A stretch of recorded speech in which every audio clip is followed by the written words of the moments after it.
بسم اللہ الرحمن الرحیم۔ اور ہم نے ابراہیم کو دنیا میں خوبیاں دی اور آخرت میں بھی اچھے لوگوں میں ہو گئے۔ پھر ہم نے آپ کے پاس وحی بھیجی کہ آپ ابراہیم کے طریقے پر ہی چلے کہ وہ ایک ہی طرف کے ہو رہے تھے، وہ شرک کرنے والوں میں سے نہ تھے، بس ہفتے کی تعذیب کی صرف ان لوگوں پر لازم تھی جنہوں نے اس میں اختلاف کیا تھا۔ بے شک آپ کا رب قیامت کے دن ان میں باہم فیصلہ کر دے گا جس بات میں یہ اختلاف کرتے تھے۔ آپ اپنے رب کی راہ کی طرف علم کی باتوں سے اور اچھی نصیحتوں کے ذریعے سے بلائیں اور ان کے ساتھ اچھے طریقے سے بحث کیجیے۔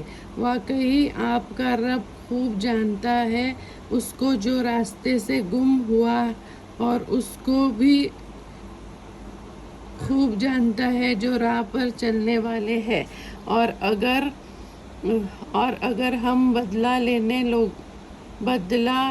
لگو تو اتنا ہی بدلہ لو جتنا کہ تمہارے ساتھ برتاؤ کیا گیا ہے، اور تم صبر کرو تو وہ صبر کرنے والوں کے حق میں بہت ہی اچھا ہوگا۔ اور آپ صبر کیجئے، آپ کے صبر کرنا اللہ ہی کی توفیق سے ہے، اور آپ ان پر غم نہ کریں اور جو تدبیریں وہ کرتے ہیں ان سے بھی تنگ نہ ہو جائے، اور اللہ ان کے ساتھ ہوتا ہے جو اللہ سے ڈرتے ہیں اور جو نیک کام کرتے ہیں۔ بسم اللہ الرحمن الرحیم۔ بنی اسرائیل۔ میں اللہ کے نام سے شروع کرتا ہوں جو بڑا مہربان اور نہایت رحم والا ہے۔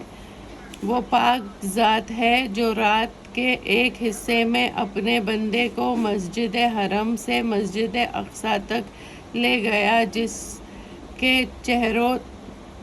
کے چاروں طرف ہم نے اپنی برکتیں رکھی ہیں تاکہ ہم اس کو اپنی قدرت کی نشانیاں دکھائیں۔ بے شک وہی خوب سننے والا اور دیکھنے والا ہے۔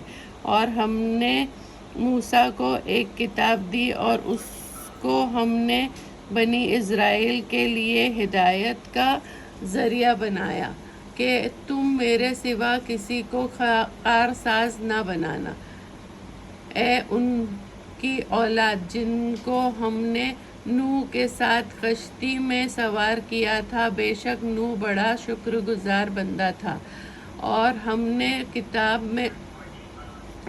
نے کتاب میں بنی اسرائیل سے صاف کہہ دیا تھا کہ تم زمین میں 2 مرتبہ فساد کرو گے اور بہت بڑی سرکشی کرو گے۔ پھر جب ان کے پہلے وعدے کا وقت آیا تو ہم نے اپنے سخت لڑائی لڑنے والے بندے تم پر مسلط کر دیے تو وہ سارے شہروں میں گھس کر پھیل گئے، اور وہ وعدہ پورا ہونا ہی تھا۔ پھر ہم نے تم کو ان پر غلبہ دیا اور مال اور بیٹوں سے تمہاری مدد کی اور تمہاری جماعت کو بڑھا دیا۔ اگر تم نیکی کرو گے تو اپنی جانوں کے لیے نیکی کرو گے، اور اگر تم برے کام کرو گے تو اپنے ہی لیے۔ پھر جب دوسرے وعدے کا وقت آ گیا تو ہم نے پھر اپنے بندے بھیجے تاکہ وہ تمہارے چہروں کو بگاڑ دے، اور جس طرح پہلی مرتبہ مسجد میں داخل ہوئے تھے اسی طرح پھر داخل ہو جائے، اور جس چیز پر غلبہ پائے اسے تباہ کر دے۔ امید ہے کہ تمہارے رب اب تم پر رحم کرے، اگر تم پھر وہی کرو گے تو ہم بھی وہی کریں گے۔